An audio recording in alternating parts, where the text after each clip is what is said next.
now we're focusing on sustainability, climate leadership, and Africa's economic future. At a time when the world is rethinking growth, investment, and resilience, Africa stands at a defining moment. While the continent contributes the least to global carbon emissions, it remains among the most vulnerable to climate shocks, from food insecurity, energy challenges, to rising adaptation costs. Yet within these challenges lies a powerful opportunity for Africa to position itself as a global leader in green innovation, sustainable finance, clean energy, and inclusive economic growth.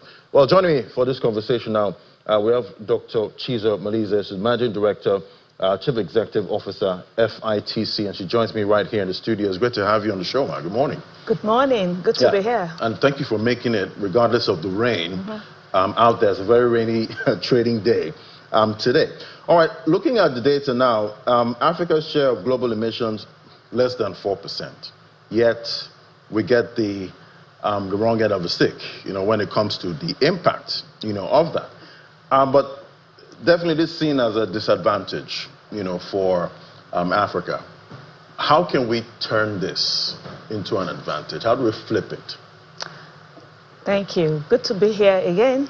And so Africa has the opportunity to flip all the issues around green evolution to significant success story by making the right investments and having the right strategy for the journey. So we understand clearly that as the world moves to green, and as the world is also looking to greener and sustainable development opportunities, Africa is at the point where we have huge quantum level of human natural resources and mineral resources to develop the continent. And so Africa must therefore, at this time, make investments that are green, investments that allow the opportunity of growth in infrastructure development in areas that are more sustainable. Changing, therefore, the models that we have, for instance, for infrastructure development to models that are led by the Green Revolution. And so smart investments, that means we're attracting capitals in a way that is sustainable, and capitals that can be invested in the areas of renewable energy, green infrastructure. Railway systems are changing, but how are we also able to ensure that the climate issues are taken into consideration as we are making investments, say, in social infrastructures? And so we have the opportunity to build from scratch where we have not built, but build in ways that are aligned to the Green Revolution. And so to make this happen, the models for infrastructure development must change.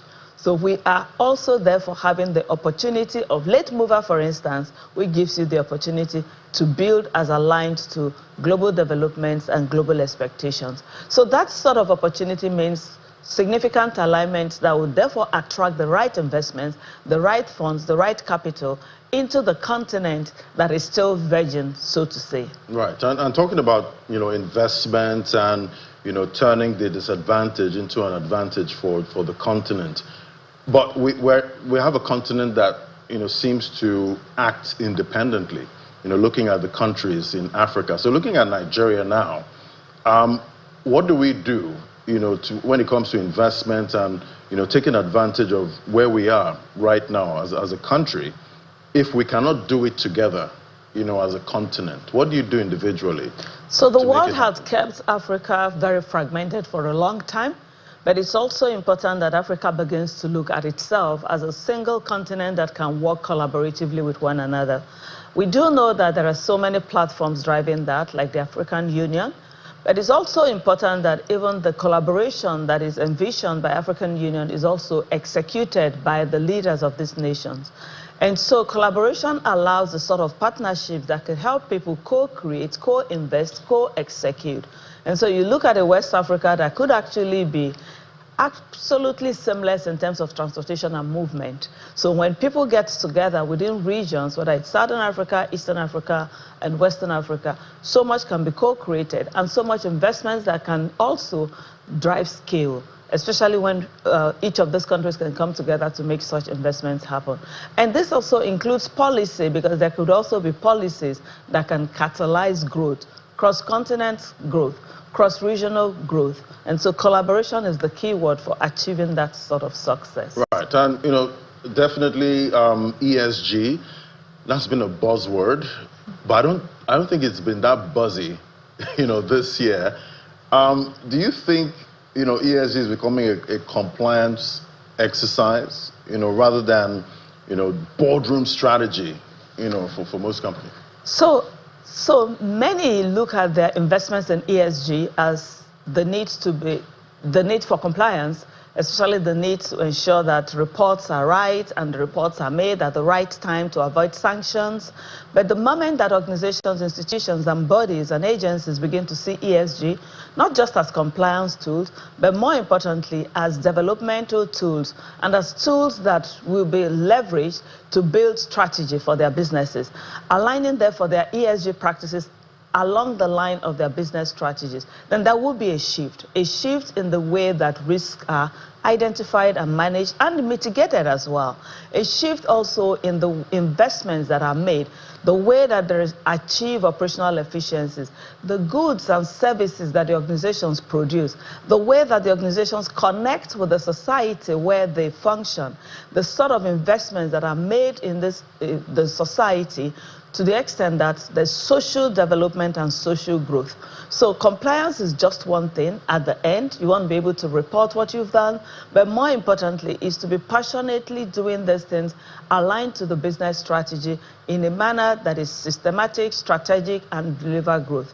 So what will come out of that is that we're going to see institutions and organizations that are stronger, that are aligned to governance, that are aligned to rules, regulations, and truly, therefore, are able to perform optimally.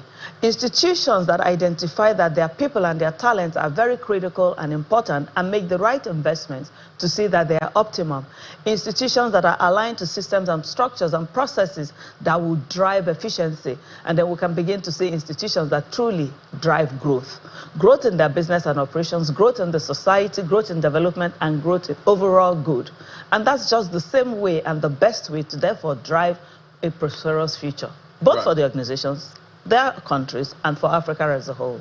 Right, I know you deal with most of these companies, on a daily basis, but do you think ESG investment is top of mind, when it comes to the organizations you speak with? It is becoming top of mind. One of the reasons it's becoming top of mind is that there are several agencies and organizations that are also demanding that reports are done, that compliance happen. And so each and every one of these agencies require that work is done. And so where there is a gap is in the knowledge and the capacity and the capabilities. And so this is one of the things we do in FITC, because our FITC Sustainability and ESG Institute is designed and equipped to be able to train institutions and their people to be able to create and craft cutting-edge ESG strategies. Not only just the strategies, but also the sort of programs that can help them truly make investments in the right places. The sort of programs that would help them attract capital to their organizations, and more importantly, that would also help them make true impact. Now, reporting is also very critical. You don't do all of these things without a structure for reporting. So we are also able to equip them with the knowledge and the toolkits for reporting all of their actions. So to a large extent, there is growth, and every time it's incremental. And I can assure you, the speak around sustainability and ESG in the last 5 years is on the increase. And that's the reason why we consistently create thought leadership at FITC. So the world can come together from everywhere in the world, online, physical, digital, to learn about these things and then embrace it, because what you do not understand, you may not be able to execute. But by being around the right persons, policymakers, industry leaders, thought leaders, experts, advisors, and all of that, then you would learn more and take such learning back into your organization. Right. I'm trying to imagine if you had the attention of every CEO and board member, at this point, what 3 decisions would you want them to make, when it comes to ESG? So the first is to ensure that the ESG strategy is cut clear, it is documented and it is articulated, but it's also aligned to the business strategy. We have seen where people just go on a tangent. They're interested in environment, they're interested in social, they're interested in governance, but they're actually not executing each well enough. They are simply dissipating resources in a manner that is not aligned to the business strategy or the focus or the goal or the direction they are going. So that's number one. Create ESG strategies that align to your business goals. The second is execute ESG in a manner that allows for collaboration. Find partners who are doing so many other things. Some have built platforms for the expression and investments that you require. Some are actually also there to also help you and guide you to get it right. But more importantly also, there must be collaborations between organizations, government, civil societies, several of the NGO and the not-for-profit companies that have set up to be able to fill the needs, whether around the environment or social. Find and make such investments in them and collaborate with them so that the programs, the ideas, the initiatives that you have are excellently run. And that's really what gives impact. And before I let you go, execution. How do we get execution moving away from, strategy? You've done all your strategy. What's and execution? So that's where reporting comes. Reporting allows you to know what's measured, what's important, what indices you should be mindful about. And so execution means that you want to be able to execute in a way that aligns to your strategy and then the ways that you are also able to report.